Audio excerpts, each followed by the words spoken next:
welcome everybody. I think I will stand, but you can sit while you're speaking. I just want to introduce this topic of nonviolent direct action. And actually, I'm not just talking about civil disobedience. I'm talking about a whole range of actions. And civil disobedience where you're risking arrest would be one kind, but there's lots of other kinds of nonviolent direct action. And actually, 5 of us here in 350 Madison are taking an online course about nonviolent direct action, which meets on Monday night. So we were just in a room back there, and then we left, so we'll watch it videotaped. And the definition that Eileen Flanagan, who was giving that course, gave us was, oops, this is not my right piece of paper. The definition she gave us was direct action puts direct pressure on decision makers. So it's a little different than symbolic action, where you might be holding your in a city park or a vigil or a march or something, but you're not directly asking a decision maker to do something. That's the direct part. I think we know what the nonviolent part means. It means you don't use force or the threat of force. And often, people who are doing nonviolent direct action are trying to conduct themselves in a way that respects truth and justice. Some, but not all, direct actions would involve risking arrest. But they often involve, so they're often about doing something outside of the ordinary. If you're writing into your legislator or putting a letter to the editor, those are all good things, but that's not nonviolent direct action. It's moving outside of the normal procedures and sort of shaking things up. They often use this creativity or humor, the unexpected, but it has to confront a decision maker. It's sort of hard for a conflict-avoidant person like me, but I really feel like it makes a real difference, and I do think that's what started our 350, didn't start, but helped energize the 350 movement was a lot of the direct actions. I guess it's 6 years ago now in front of the White House. And I just feel like we need a little bit more of that energy, and so I thought I'd put together this panel, and then coincidentally I heard about this online course, which 5 of us are taking, and so I'm really excited to learn more about nonviolent direct action. And the idea is that if you're trained in it, ordinary people like me can do it. And so you are somewhat ordinary people, you're sort of extraordinary, who will help tell us about what they have done. And I invited 5 people who I knew were very active, and they all said yes, so we have a great panel. Seth Jensen, who's a little bit quiet, so you may not have known that he participated in the August 2011 action in front of the White House. And he's been active in 350 over the years. He's currently on the fundraising team.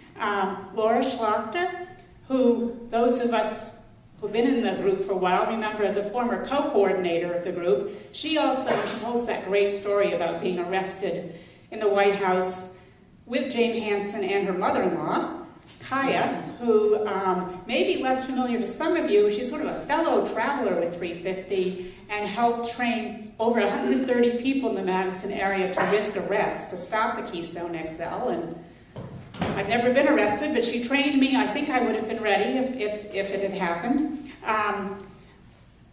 Judy Skog, who I imagine almost everybody here knows because she's so active in all the things that we do. And I just find it very inspiring the way she's always driving someplace or showing up someplace or very active in things, and was also in the August 2011 sit-in. Seth and I drove together. You drove together. Yes, there were like lots of people from Madison at this, because there's like another 5 people from Madison who I didn't reach out to. And Peter, who I think many of you also know, who has been leading much of our campaign with the county to stop the flow of tar sands through Dane County. And if you did see that picture, he was there in that picture. It was in the first wave of arrests.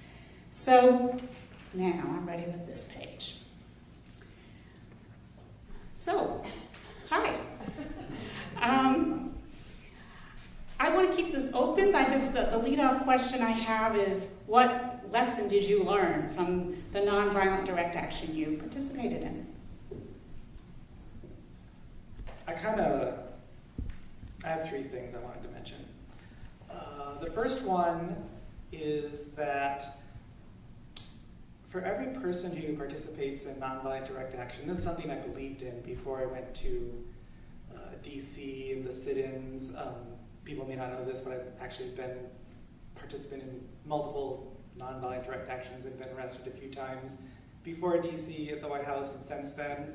I would say every time that I've risked arrest or taken part in civil disobedience, there's been an army or a team of people acting in some kind of support role. If there's one idea I want to get out there, or one notion I maybe want to challenge, it's this idea that the people who are really a part of a nonviolent direct action are the ones who are acting in some sort of potential arrest role.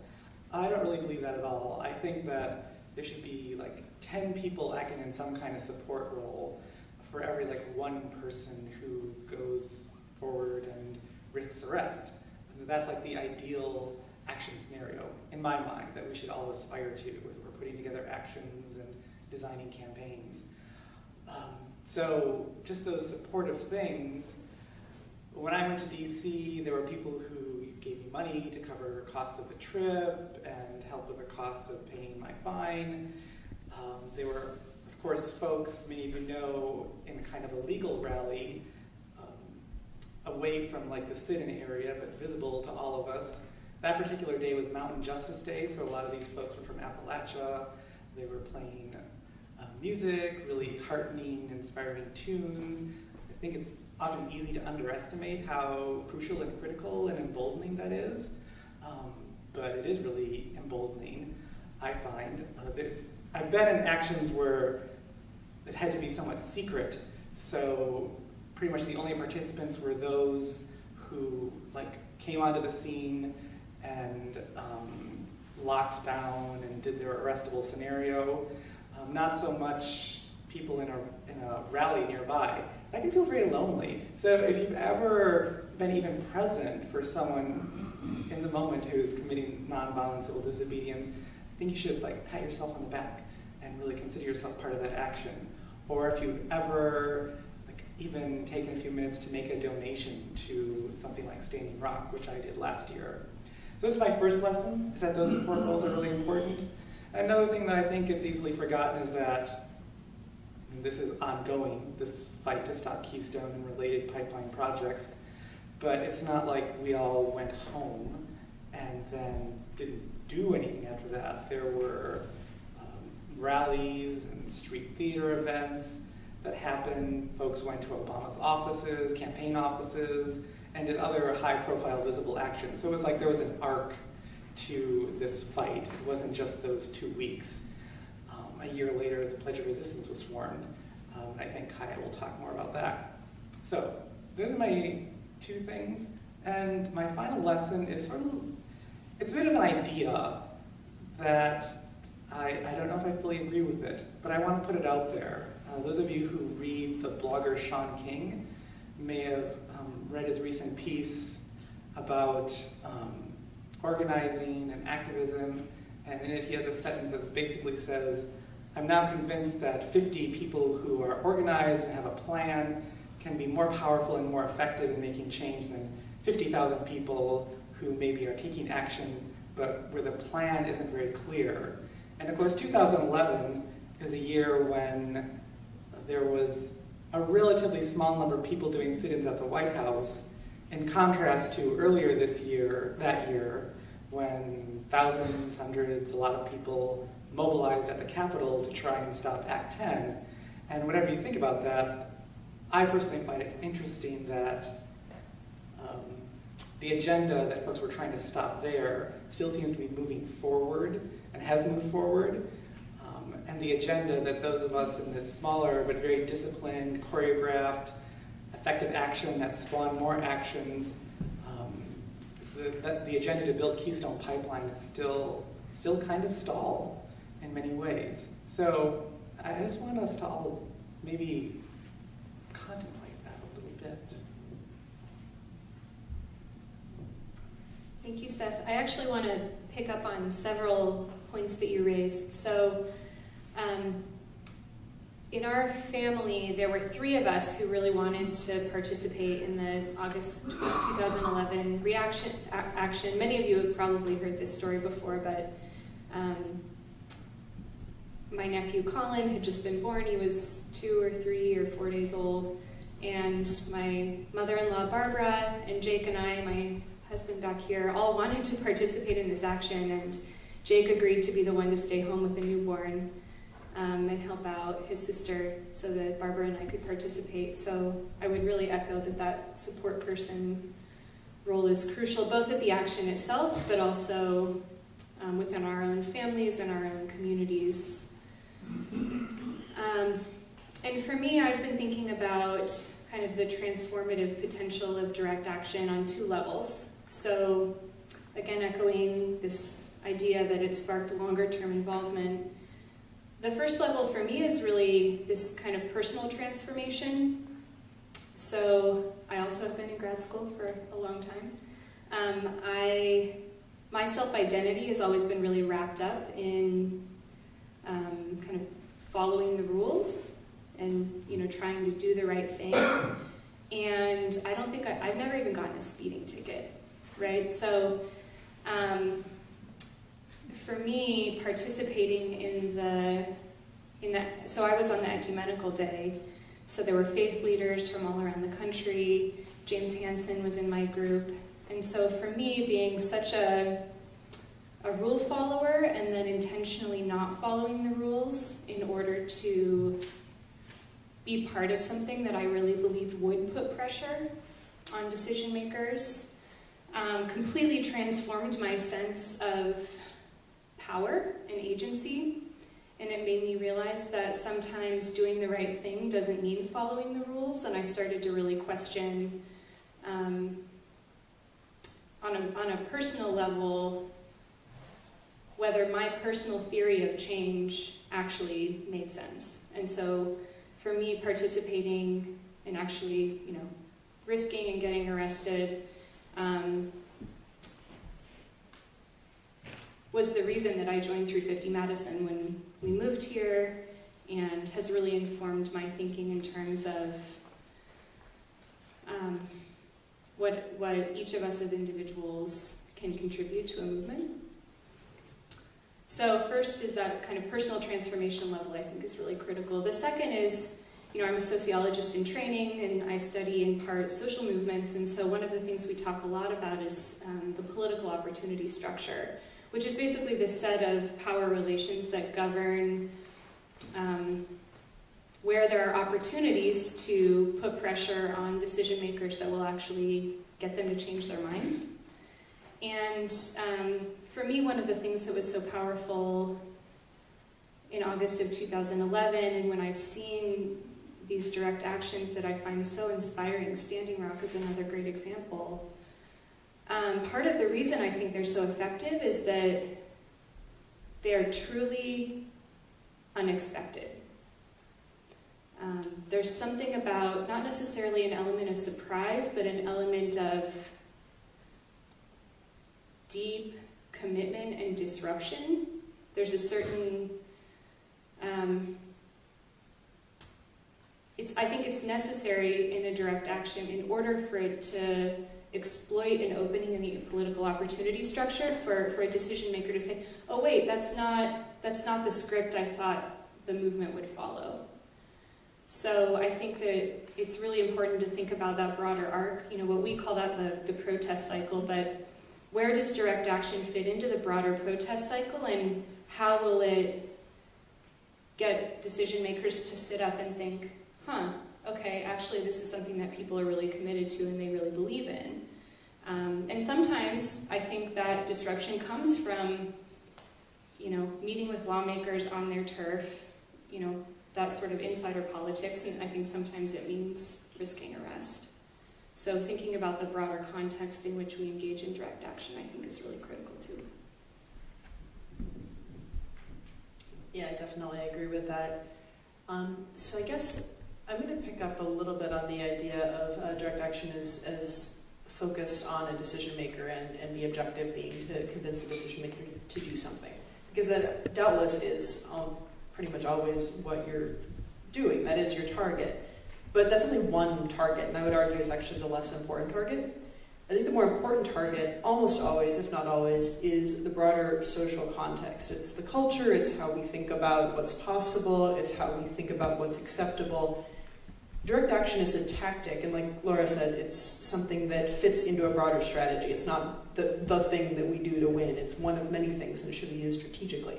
But one thing that it's really good at doing, through that element of surprise and really demonstrating the resolve of regular people to address a problem, a resolve so deep that they're willing to risk something very substantial, like going to jail. I think the one thing it's good at doing is putting the spotlight on problems that aren't even recognized to be problems, or that are more comfortable to ignore. You know, questions like, is it really reasonable that we keep digging up fossil fuels forever until we burn ourselves to a crisp on this planet? Like, questions like that the status quo says, yeah, of course, this is what we do. This is totally common sense, logical. Of course we're going to keep doing it this way. No questions asked. But then through these actions where people are getting arrested at the US Capitol and locally and standing up, that really shows that, that this assumption should be questioned. And it puts the spotlight on that, and that can lead to broader changes in culture and the status quo and how we think about problems. I mean, you've seen this also in, of course, many other actions that have used direct action as part of their strategy, whether it's the civil rights movement or it's Indian independence or many other things. So I think that as we think about strategy, certainly keeping in mind what the immediate target is, whether it's President Obama or it's a local decision maker or Enbridge or whatever, that's important. But it's also important to keep in mind that broader context. And then also, another thing that follows from that is that sometimes we win our immediate goals. We actually convince the decision maker to do what we want them to do or not to do what we don't want them to do. And that's awesome, that's wonderful, and it shows our power and it helps us build for further successes later and helps change that conversation. But even when we don't succeed in that immediate way, a lot of times we've set off changes that then propagate into the future in a way that can kind of reframe the problem or build, kind of the foundation that's needed to win later on in bigger ways. So I think that, realizing that there's this immediate target and a more ultimate one is one way also to realize the fight is longer than just this one campaign, and to pick ourselves up, a way that we can kind of pick ourselves up after a defeat, which we will have, and we do have, and keep fighting and know that that what we're doing is meaningful and important, even if we don't immediately see the fruits of that. I think I'll stop there for now. And echoing that, I think Dakota Access changed the dialogue in a big way. So I'm going to stand up so you can see my t-shirt. It's a little hard to see. Down at the bottom here it says oil is dead. Up here it says mosquito fleet, and these are kayak paddles. This was a crowdsourcing fundraiser thing for the kayaktivists in, I think it was Seattle. It was either Seattle or Portland, who blocked the big Shell oil rig in port. It was only a day or two, but there were, I don't know, a couple hundred people, I don't really know, in the water, in kayaks. That's a scary place to be in front of them. Holy crap, those things are big. And then the other time they did it, they were hanging also from the bridge. They did a banner drop, and at the bottom, there were people sitting in slings or whatever, so that they were below where the oil rig would have to go. So once again, they kept it in port for a day or two. So that was a successful campaign in my mind. Now, I went to DC, I got arrested on the way there about, I don't know, somewhere in Pennsylvania. I was thinking, holy crap, these are not Madison cops. They will not necessarily be nice. So that's something to think about. And I considered for a bit being arrested in northern Indiana when we went in front of the BP Whiting station, but I was having health issues at that time, and so scrap that idea. I think that those arrests over 2 weeks were what turned Keystone around. We would not have won with the usual tactics. Also, I have been at this, I went subsequent to that to, I think must have been the next summer, to a risk arrest thing in front of the State Department. And what they did was, they put barricades out, and we had not discussed, well, what are we going to do if there's barricades out? Are we going to be willing to cross the barricades or not? Because that's a much higher level of, that's like a federal offense or whatever. It's a much higher level, bigger fine, blah, blah, blah. So they just put barricades out and pushed us out to the sidewalk where we could legally be. So nothing, basically nothing happened. I mean, we were out there chanting and singing and everything. There was absolutely no press because it was just another group of people demonstrating in front of the State Department. That was the third one. Oh, well. I'm going to stand too because, like Butch Cassidy and the Sundance Kid, I need to move to shoot straight. This is a big treat for me. I had no idea about Laura's well-kept secret. Congratulations. Two things I wanted to convey to you, but if I could, Julie, I think it might help because I think about half the people weren't here at the beginning before the dinosaurs walked the earth to explain how did 350 become so emblazoned with this civil disobedience stuff, because we all started, just like most people, writing letters to our congressmen and stuff like that. How did we suddenly become these wild crazies doing civil disobedience and breaking the law? What happened was, if you think back to 2009, is the environmental establishment movement spent $350 million to pass a cap-and-trade bill from the House of Representatives. And to get that bill passed, well, before I get to that, cap-and-trade is like tax laws. It is a form of attempt to put a price on carbon that is so Byzantine, everyone can figure out who pays enough a way to get out from under. And in fact, to get it out of the House, everyone who had a lobbyist was given an exemption. By the time it got to the Senate, they didn't even bother to give it a vote. 2010 comes, the Tea Party revolution occurs, the craziest people in the world take over the House of Representatives in 2010. The legislature, the Congress comes back in 2011, and what do our brethren in the environmental movement propose to do? They want to spend $400 million to charge up San Juan Hill all over again. And in that spring, is when Bill McKibben sent an email to thousands of us. I was one of those thousands on the list. Each one of you must have gotten the same email. And Bill said, this is insane. We got to stop this Beltline stuff and really form a real grassroots movement. And the way to get it started is not to deal with abstractions, but to deal with a physical project like a pipeline that people can see and touch and get their arms around. And boy, was Bill right. And so that's how we got into this whole stuff of civil disobedience. Because what he's tapping into is democracy does not measure numbers. Just think of the NRA. It measures intensity. And what Bill was thinking is by risking arrest, we are showing intensity far, far greater than those people who just do click-a-vistas with their email stuff.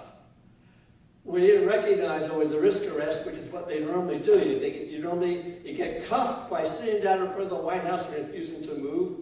You pay your fine, you leave. Well, the first day, someone, I think it was Rahm Emanuel's proteges in the White House said, screw those bastards. We don't want them to come the whole month and make our life miserable by making us look like we're not strong environmentalists. Arrest them and throw them in jail. So with Bill, I got thrown in jail for 3 days in the D.C. cell block.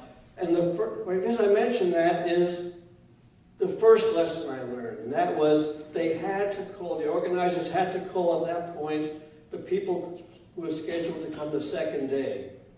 And those people, because those people had to be told that you might have to spend real time in the D.C. cell block. It's about 4 stories under the Judiciary Square. It is sweltering heat. And those people, the 50 people scheduled for the second day, who was no different than you, no different than you, and no different than you.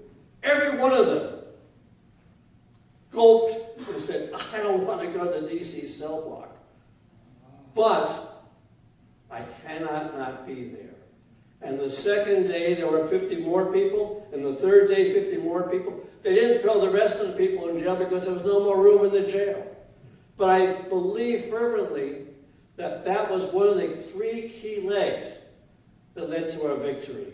The other leg, of course, was Tom Steyer and the rich guys who were funneled the money for the political contributions based upon climate. And the third leg was in June 2014 with the oil price collapse, which meant that every barrel of tar sands oil coming out of Alberta is losing money. But we won. The second lesson I want to talk to you about is when I got back from jail, some people asked me about it when I got back to Madison, but the world hadn't really changed. On the other hand, after Standing Rock, when our brothers and sisters from the indigenous tribes got shot with rubber bullets, got doused with water cannons in the freezing cold, had attack dogs and tear gas. Every person I talked to when I got back from Standing Rock, everyone, every liberal who didn't give a damn about climate otherwise, I mean, they care about it, but they didn't really care about it, everyone said, what was it? How did it go? What was going on up there? It was a moral story just like Selma had been 55 years before that. And that's the second thing, which leads me to tell you, what are we going to be seeing in the future? You all read, like I do, those stories about how critical we are. If we have any time at all, it's very uncertain. If we're going to win this fight, we have to bring all of it in. This is not going to be a fight that can be won slowly over time, because over time we're going to lose it by the passage of time. And that means we're going to have to put a moral frame around this, coupled with the fact that if you want to maintain your quality of life, you're going to have to act to change and stop fossil fuels, because if you go the fossil way, that's going to destroy the quality of life. In terms of how you fight this in the press with the fossil fuel industry. The second thing is, it's going to have to be led by our youth, especially our students, because they're the ones who are going to live with this. And they're the ones who are going to carry that moral message. And the third is, it's not going to be the polite ones that we've done, polite actions. It's going to have to be, in terms of the imperative we face, mass action to not just risk arrest, but to physically stop the continuing unfurling of the fossil infrastructure, like what happened in Portland, and like what we're going to do here next year in Marshall. Thanks so much.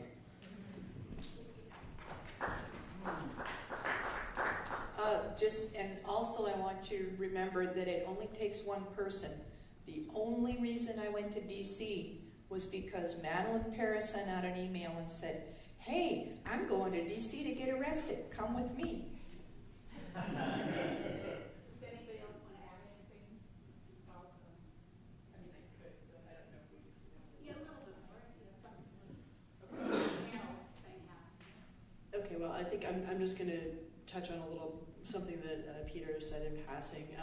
That you talked a little bit about the story or the narrative, I think, or something along that direction.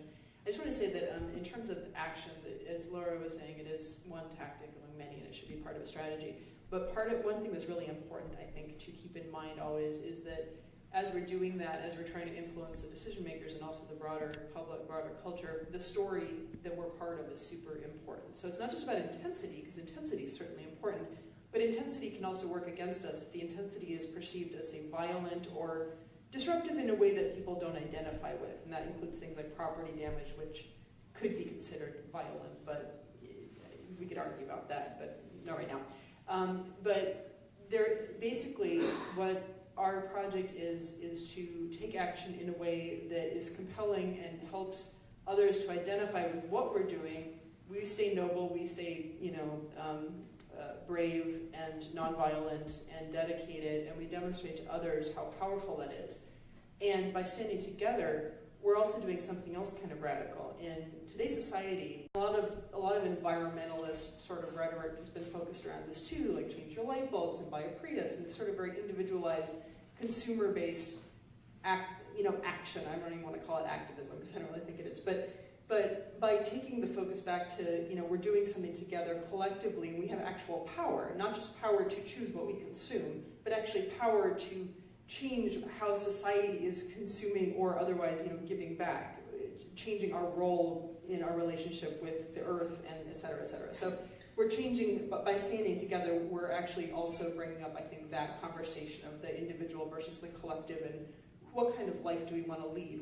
Who do we want to be? And when other people see that, if we manage to do this successfully and convey a narrative where we're the good guys and we're fighting the good fight, other people will naturally tend to support us, and hopefully they'll join us too. But that then helps achieve some of that cultural change and that change in thinking that's more broad that I was talking about earlier.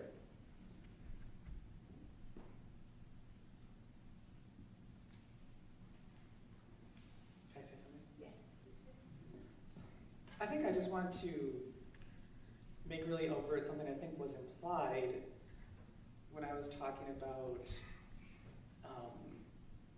the different roles in nonviolent direct action, and I've played many of those different roles. I've been in behind-the-scenes roles in some actions that I've been a part of. I've been like front and center in others, front and center in quite a few. What ties all those together is that I'm proud that I found, for the most part, usually, and looking back, I found my fit, or my place, the right place for me to contribute to the goals of those actions and those campaigns at those particular times. And I do have a strong belief that in order to achieve the kind of changes that we're talking about and feel passionate about in the 350 movement, that it will take many numerous nonviolent direct action campaigns and actions, and that we're going to need all of us to play a part in all of them. And I'm not going to sit here and say, my goal is to get all of you to get out on the streets and risk arrest, but my goal would be to invite everyone here to find and refine, because it changes, what your place is in creating successful actions that really make the change that we're seeking. So I just wanted to clear that up. No, that was helpful. Well, my plan was that we would split into two groups, but I'm so tempted to just see if there's, I'm going to switch my plan for a minute. Are there any questions people would like to ask the panelists while we're in the large group? I'll maybe take 2 questions, and then we'll split into 2 groups so that you have more chance to ask questions. Can you repeat the question?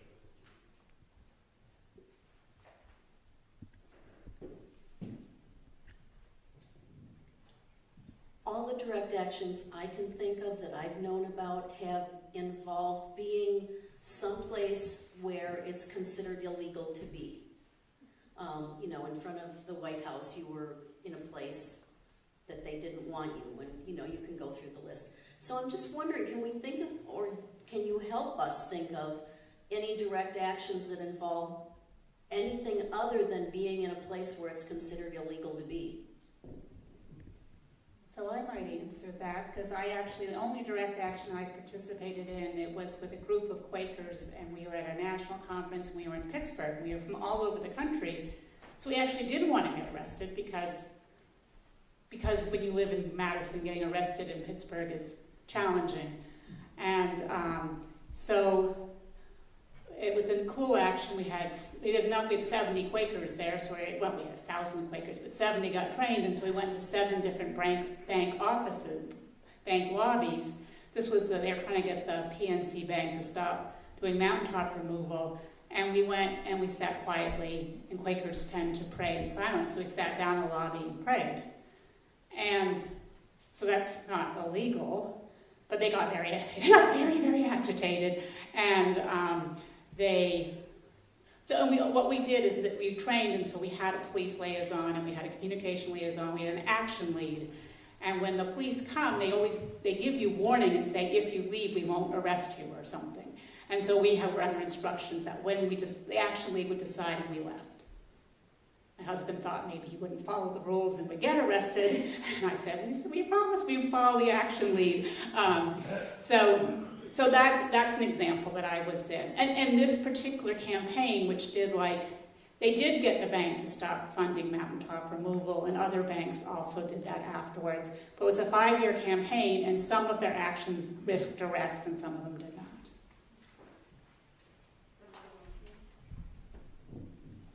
Yeah, I mean, that's one example, doing something, not just being somewhere that you maybe shouldn't be technically, but doing something that they don't want you to there. It could also be not doing something that they do want you to do in that place, like a work stoppage, for instance. That's a form of direct action. It could also be something like, obtaining your own salt rather than buying it from the authorities you're supposed to buy it from, for instance, which also might be, that's another variation. So there's a variety of things I think that can be considered direct action, kind of like art. It's a little hard to define really precisely in a way that everybody's can agree on. I think a lot of us could agree on the basic types of things that we would consider direct action. So I take one more. I see 2 questions. Okay. I'm going to do Jake and then I'll come back. I was just responding. Would you consider an accountability session to be an action? Because, How do you define an accountability session? You might have a group of 1,000 voters or 5,000 voters that perhaps could come centrally, and you invite your elected representatives who, if you get to a certain size, can't really decline the invitation. And then you use that as a session to force them to answer for the record yes or no whether or not they support your position. So anyway, this is a fairly common tactic, but it's absolutely not against the law, but it is a very effective way to make folks squirm.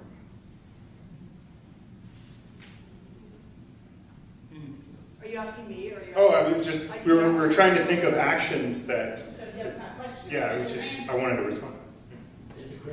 That was helpful. Did you want to ask a question or a comment? Well, I just thought of, 2 things. It seems like a direct action, or these kind of things should carry on to an afterlife.